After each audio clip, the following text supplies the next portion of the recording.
In this episode, we journey to the island of saints and scholars. I'll sit down for some good crack with Matthew Dick, founder of Brewery Brewing. His Belfast-based brewery is a pioneer in Northern Ireland's young craft beer scene. We'll discuss his city's troubled past, what exactly a brewing cooperative is, and their fight to be able to sell their own beer at home. Welcome to No Pants During the Pandemic.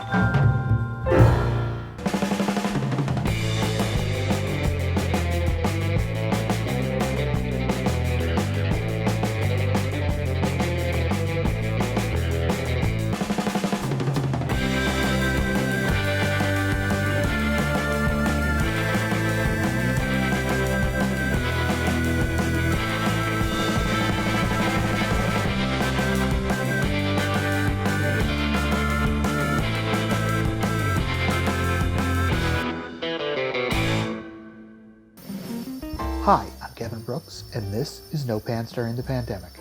Today I'm speaking with Matthew Dick, direct from Boundary Brewing Cooperative in Belfast, Northern Ireland. Hey Matt, how you doing today? I'm doing well, Kev. Thanks. Just living the dream over here. Why don't you tell me, who you are and where you are, I guess. My name is Matthew Dick. I am the co-founder and managing director of Boundary Brewing. We're a cooperative brewery in Belfast, Northern Ireland. We're about 6 years old. Tell me a little bit about Northern Ireland and, Belfast in general. You mean without giving you centuries of history?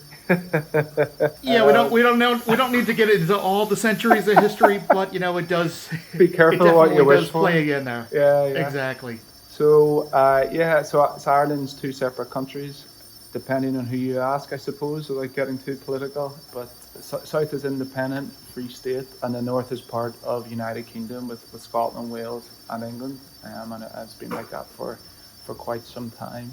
There's a border which you can drive over, which you don't know is there anymore. Growing up, there was a military border where you could get stopped and inspected and stuff, but that stuff's gone now for quite a few decades. But essentially, we're a little country and a city in Belfast who are recovering from civil war, really, in the 60s, 70s, and onwards a little bit with sectarian divisions and violence. Fortunately, it was more or less the generation before me, but definitely the effects of it, like any kind of civil war or violence or hate-filled anything, has its effects and long fingers far beyond the length of its own time. With the Civil War, it was kind of twofold, because it was English, Irish, but it was also Protestant Catholic. And I think when the religion gets involved, it definitely gets a little bit deeper personally. But, those feelings are still there. And like you said, it's the generation before you, which is actually my generation, I think. But so with Brexit, a lot of people were worried that the problems were going to come back out. There was a concern over Brexit with the Good Friday Agreement, which is the kind of political agreement that was kind of the final thing that drew a line under the violence and terrorism, more or less.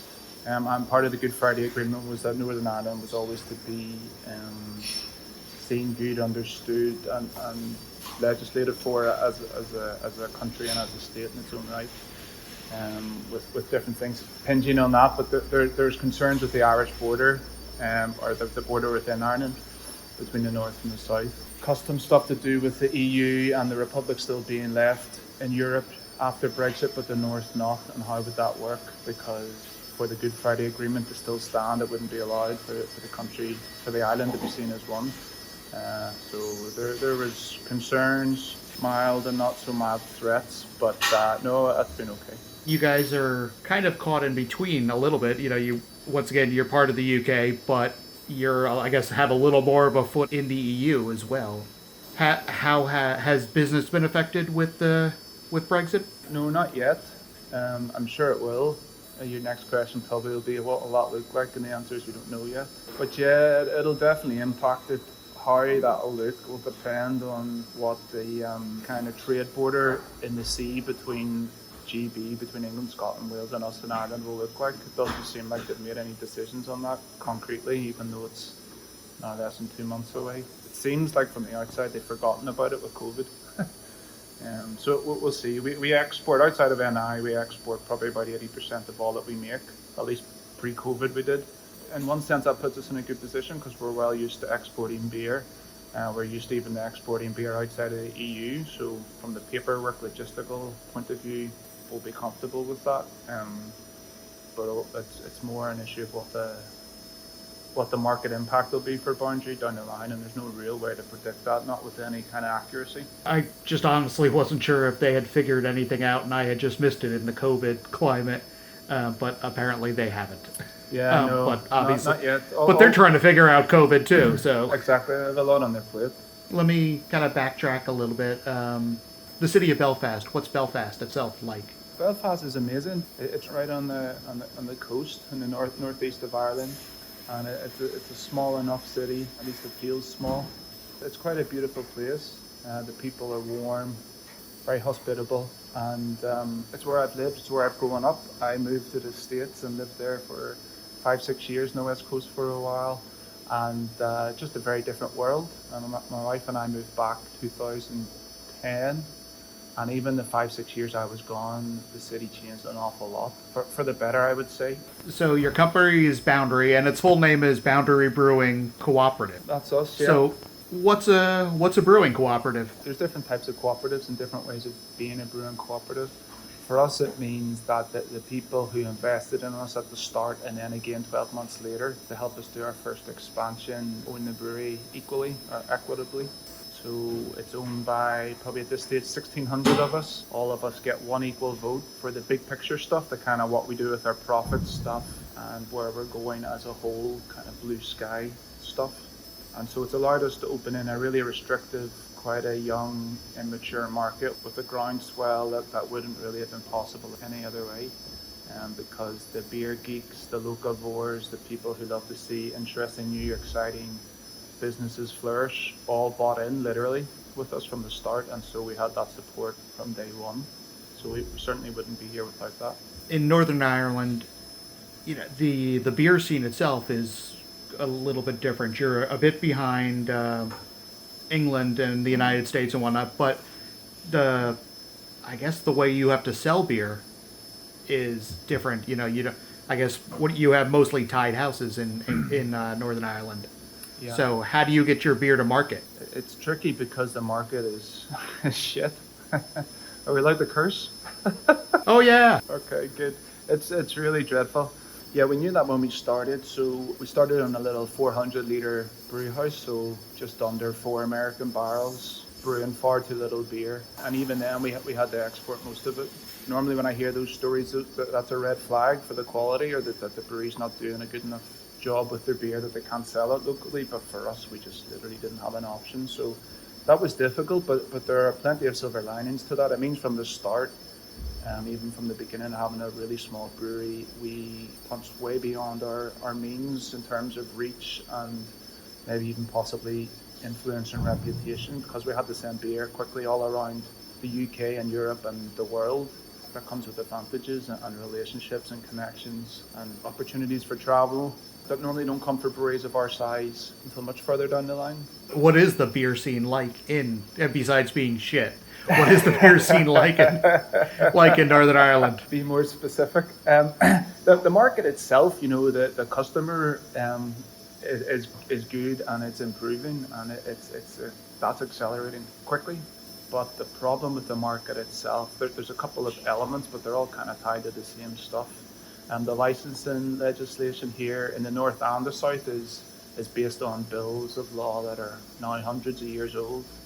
And the main thing that they don't allow is for new bar licenses to ever be created in the country. So there's always only ever been a limited amount of bar licenses. And what that does to a market is it means those licenses become massively expensive. So your average Joe or Josephine that may want to open a bar needs significant access to capital far beyond what a bar owner would need in most other places of the world.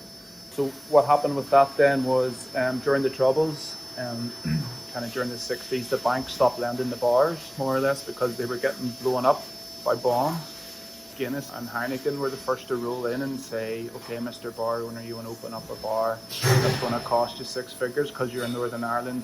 Here's your six figures as a loan or as a grant, but here's also a 50-year contract you got to sign, and all your taps and draft handles are ours, and we tell you what to sell. And so decades later, there's a market where it's the most tied market in Europe for draft handles. Every bar in the whole country, minus a dozen maybe at most, have no choice really. There's an illusion of choice, but it's not really. And that in turn then has obviously created a beer drinker who thinks all that he or she wants is just bland, generic, mass marketed, pure lager. So that's been difficult. And then on top of all that, we're not allowed to sell our own beer directly to the public for on sales or off sales. And so it's kind of a perfect storm. It's a terrible market to try to open a brewery in if you want to sell a lot of beer locally. So we're doing some work on that now with the politicians, and I'm actually quite hopeful. And we've tried not to complain about it too much because we knew what we were getting into when we started. So there's only so much energy you have in life, and to waste all that and complaining about something which you knew to be the case before you started seems like a bit of a fool's errand. But we are very thankful to have a chance and a voice in changing the law at the minute. So we'll see how that goes. How do you go about trying to get the law changed? I've more or less become I'm not sure if it's a part-time or a full-time lobbyist recently. So spending a lot of times with our politicians and the other breweries. So we need your help. If you're an MLA, go into the Assembly on Tuesday to hear the draft bill being read. We need your support. What we found really is just the politicians, the civil servants who are drafting the legislation of the bills and the laws and the people making the decisions above us on the ladder quite simply just don't understand us and don't know who we are, don't know really what would help us and what is a total waste of our time and their time. And to date anyway, we found them to be really open and receptive. So I'm quite hopeful that we're going to get what we're asking for, which is to sell our own product on site, to sell our own product online and for takeaway to go, which seems like a no-brainer in most markets, but would really, it would change our lives, it would change our industry's lives and parts of the economy here overnight. It doesn't make sense to me. To people around the world, Guinness is synonymous with Ireland. Yep. But it's Diageo, it's a multinational corporation. And, the money's not even staying in Northern Ireland or the Republic. Yeah, big time. It's the biggest tourist attraction in our whole country. North or south is the Guinness storehouse. Which is great. And it's a great tour. Yeah, I enjoy it. Yeah. It's also the best view of Dublin when you go to the top of that top of that tower. And from a branding and marketing perspective, they're the best in the world. Their brand and how they've equated their brand, their beer, to being Irish and like quintessentially Irishness itself is astonishing. They've done an incredible job with that. But the truth is, Diageo and Heineken have put the hospitality industry in Northern Ireland on its knees, and no one says that, and mostly because the politicians and those in that kind of realm don't understand. They don't understand the market, how it works. They just think Guinness is great and it's good for you, and probably don't give much thought beyond that. But imagine every restaurant in our country only served 3 dishes. Like they all serve the same 3 meals. It would be insane. And obviously we have enemies that don't want us to get the right to sell our own beer. And as we're lobbying the politicians, there is another side that are trying to fight against us.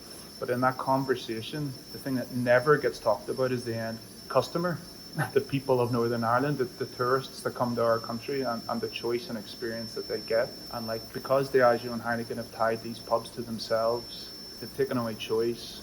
And they've not allowed local producers to thrive, which means that all the profit and job creation and all the cash flow flows out of the country rather than through and within the country. It doesn't stay.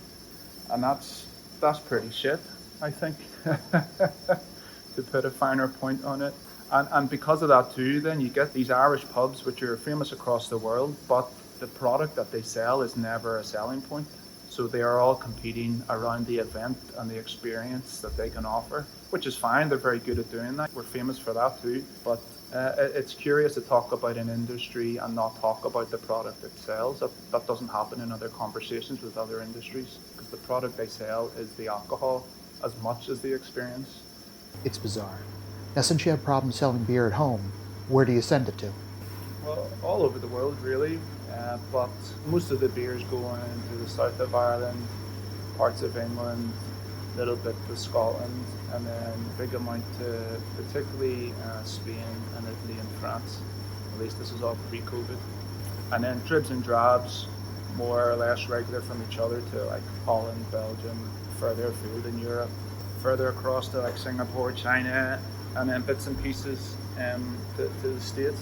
As we said before, Ireland's basically known for stouts. Yeah, yeah. Or I should say low alcohol stouts. But that's really not what you're doing. What do you guys brew? We brew across the spectrum, but yeah, our core stout is a export stout, which is a London recipe from a long time ago. It's the antithesis to the black stuff, in that there's discernible flavour and body. It's one of two beers that we've done from the start that hasn't really changed a single bit.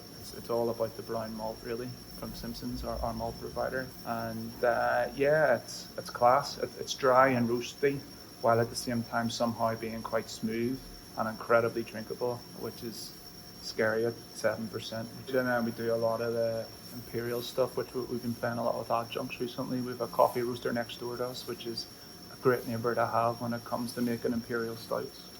And you're also pretty influenced by some Belgian brewers too, right? Yeah, I grew up, had and have a lot of friends in Belgium, and spent some quite formative time there, in my later teens, and that influenced me quite a lot, even just with the general approach to alcohol and the maturity and the sense of place and identity that it naturally brought to young people who enjoyed the beer. Like, I remember I'd walk into Leuven, which is the biggest kind of student city in Belgium, and you'd walk into the main square. Every city, every town has a main square, and you'd walk in there, and there'd be hundreds and hundreds and hundreds of students, and it would be late, and they'd be outside drinking. And if that was home, if that was in Ireland, it would be a clusterfuck.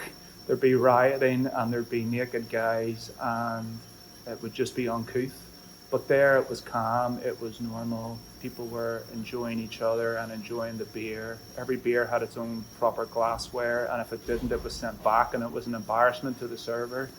It was priced well, and it was all more or less strong as fuck.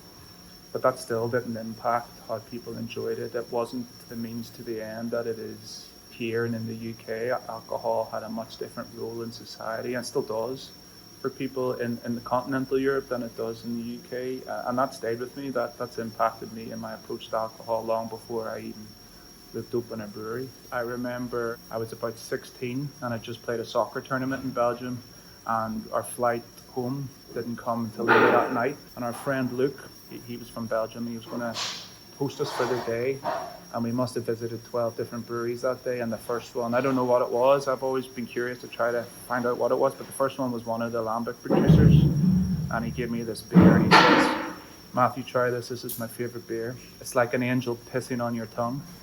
And he was right. And so I'm gonna never forget that saying. Yeah, I wanna name a beer after it, but I'm not sure how to do it. Well, but yeah, that was my introduction from an early age to alcohol and the drinking and the culture around that, but also just the Belgian beer. Originally, when we were going to open Boundary, we were going to have a pale ale, we were going to have a Chipotle porter, and we were going to have a Belgian double. I quickly realized that was insane in the market in which I wanted to open, that they needed to be a lot more approachable than that, and yeah, understandable for your average person. But we've lost our way a wee bit just during COVID in this year, where our barrel program's been neglected a bit, certainly more than I would have liked. But usually, yeah, we're doing some triples, we're doing some quads and doubles and the Trappist styles. We have a nice Belgian table beer, and then we have a very small, but I would say an excellent barrel program. There's only 8 barrels or something, but I've been incredibly proud of the kind of mixed firm sour beer that we've produced. How big is the brewery at this point? At this stage, we're doing about 2,000 hec a year, so that's about 200,000 litres. So we've grown more or less double every year since we started. So we started exceptionally small. And then after 12 months of hand bottling and not seeing my family or newborn son, we did another raise. We sold more shares and invited more members into the cooperatives and bought an automated bottling line.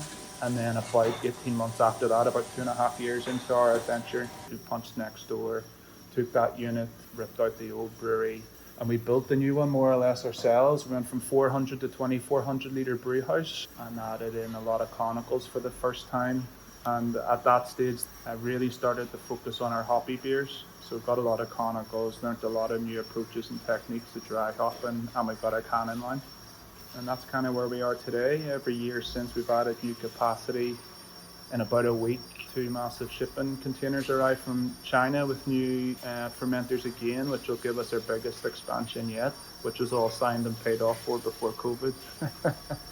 Our growth story is definitely more an indication of we started far too small with far too little money.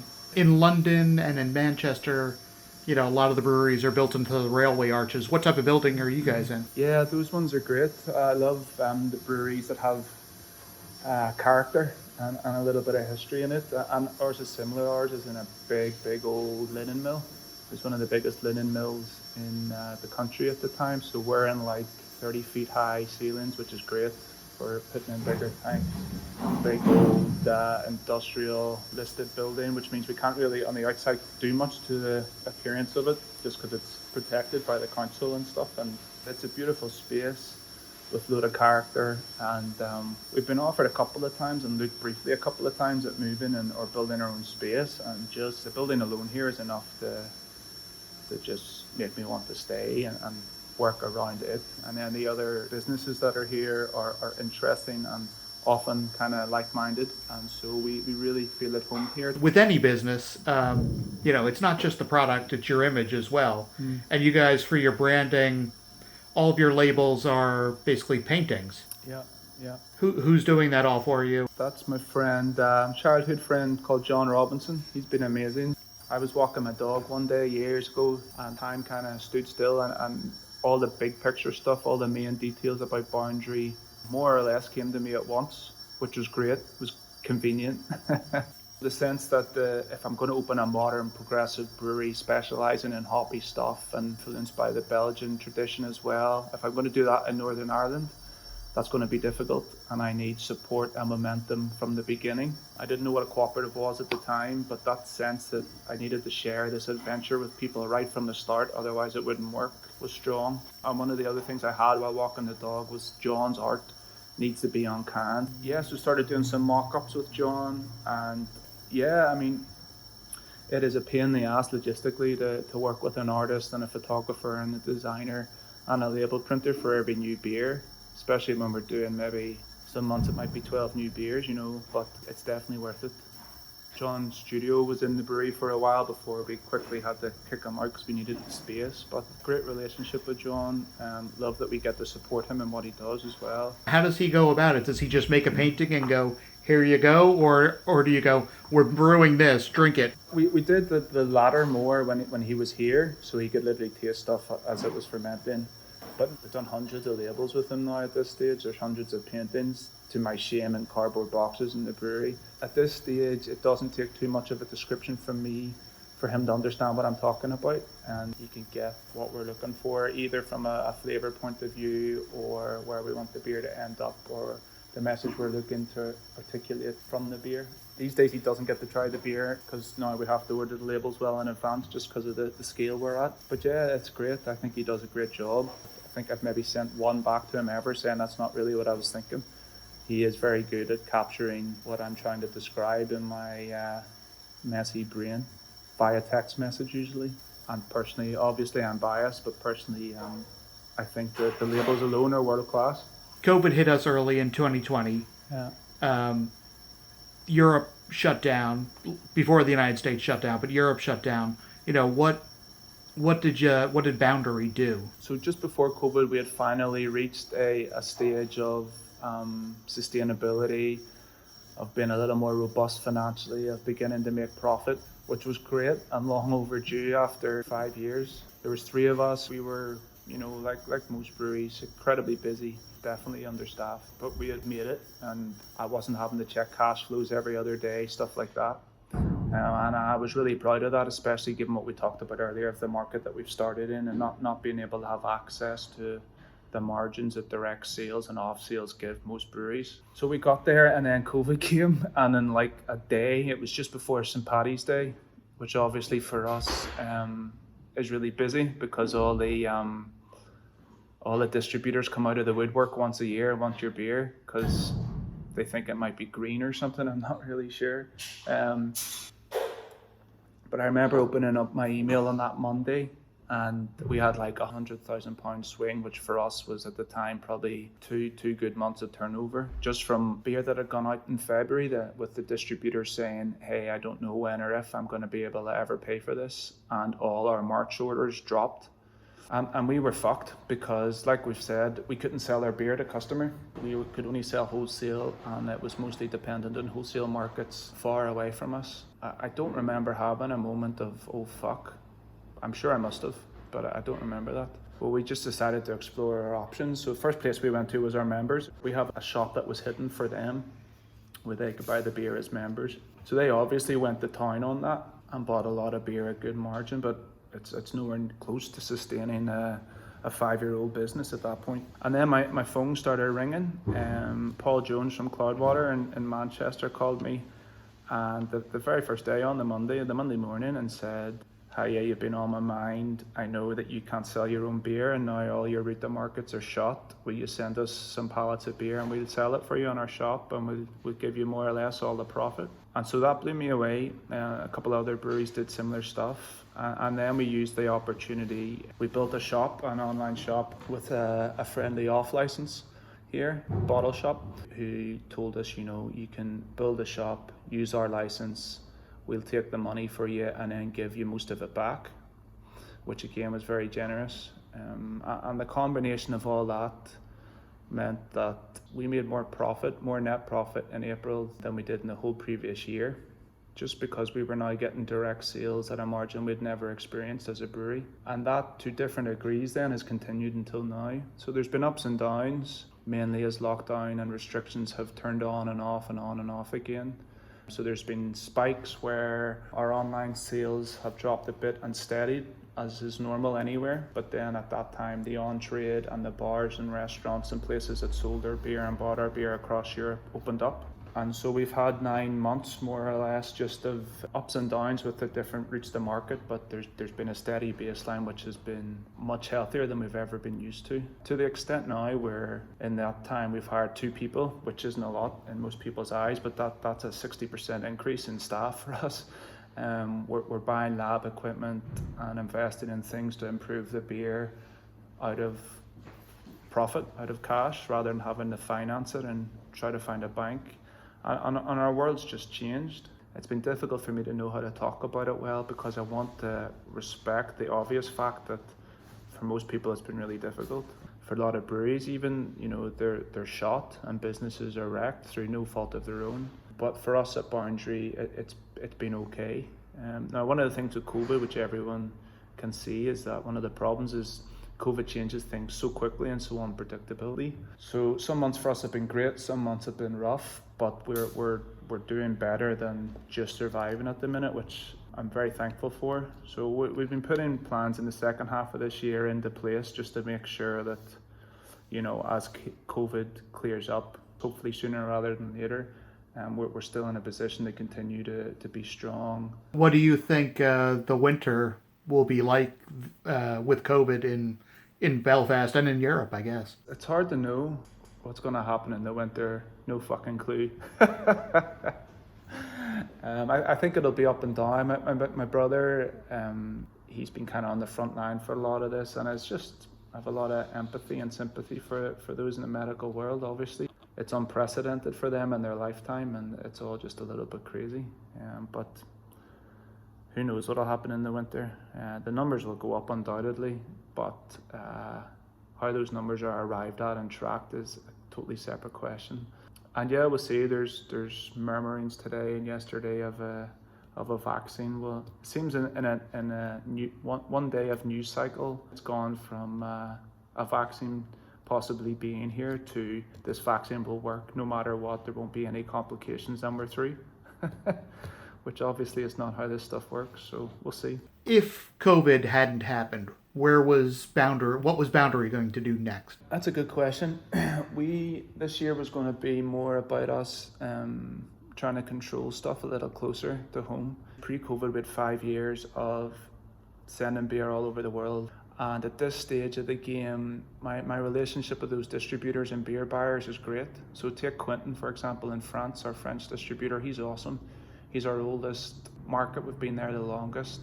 He's met my family. He thinks we're great. He loves our beer. You know, we tick all the boxes. It sells well. It's increased year on year. But even with all that said, every month there might be like a dozen reasons why he can't or won't buy Boundary.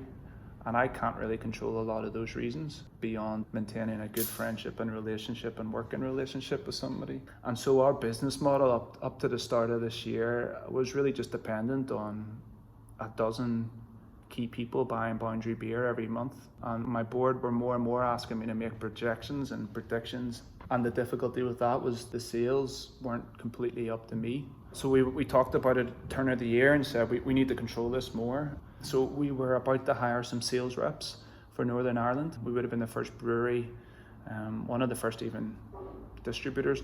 A lot of them don't even have sales reps here in the craft segment anyway. And we were going to take a gamble there. I think the low-hanging fruit of the beer geeks and the really supportive on and off trade markets have been really supportive of us and have been very good with Boundary in Northern Ireland. But the 99% of places that don't even have a craft beer in their bar or in their off license have never really been tested. So we were going to take a financial risk on that, and I think that would have borne fruit, and I still do think it will be good. But obviously COVID came along right as we had shortlisted candidates and we're about to start interviewing, and obviously there's no reason to hire a local sales rep for a market that couldn't really buy the beer for now 9 months. And then the other thing we were going to do and still are doing is look to open a tap room, and because we can't do that as a brewery, we have to buy a bar license, and they're really expensive. They're over 6 figures. And even at that, if a local bar or bottle shop objects to the license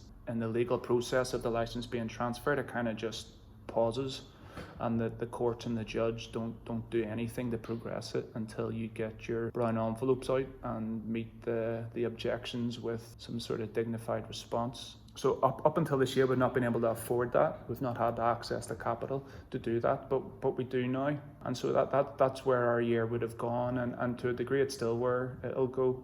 We're still planning to open a pizzeria tap room, but obviously that will take longer than it would have without COVID. And having had the experience that we've had with COVID, you know, the direct sales that we never had before, the access to margins that we weren't used to, I'm even more certain that that's what we need to do. For Boundary to really find its own feet, not succeed or fail on whether our friends across the world can buy our beer every month or not. That should be a fun bonus, not our very survival. It sounds great. Well, Matt, I wish you the best of luck in all this. Thanks for spending all this time with me today, and keep me updated on everything you've got going on. Happy days, will do. Bye, Matt. If you'd like to learn more about Boundary Brewing Cooperative, then check out their website. You could also help the cause of independent craft breweries and pubs in Northern Ireland by going to craftbeerni.com. It's time for a change. Thanks for watching, and I'll see you next time.